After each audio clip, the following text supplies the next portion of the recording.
One of the most well-known supplements associated with exercise and performance is caffeine. And caffeine is found commonly in lots of foods and products that we use every single day. Most commonly known is probably your coffee. If you have it in the morning, wakes you up, gets you going.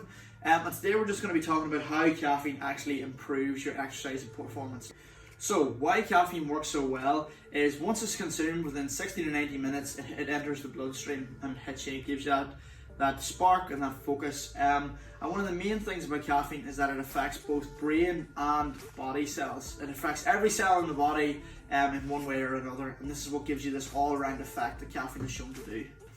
So as I've somewhat mentioned it there previously, is caffeine actually activates parts of the brain and the nervous system that help you feel more focused, better concentration, better energy levels, and it actually reduces the feeling of tiredness. So next, let's talk about hormones. So caffeine is actually shown to increase the production of epinephrine, which is like the fight or flight thing. Most people know it maybe as adrenaline.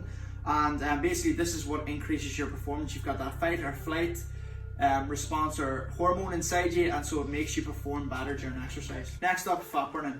Caffeine has actually been shown to use fat cells for energy as opposed to carbohydrate storage. This is through lipolysis, and so caffeine is actually a good fat burner.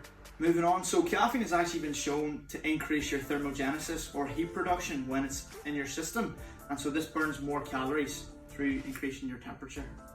And lastly, caffeine has been shown to affect the muscle cortex, which is a part of the brain responsible for signal activation of muscles. So how much should I take? Well, to start with, I would take around 150 milligrams or less. Alright, so you don't want to be going over 150 milligrams. Just to test it out, see how your body reacts to it. So this is probably roughly how much is in your average can of Monster. So try not to go overboard with it. I think a can of Red Bull is maybe 90 milligrams. So that's sort of what you're talking about there. You don't want to be going over 150 milligrams in one dosage, just to see how your body reacts. And then per day, you want between 200 to 400 micrograms of caffeine, not much more than that.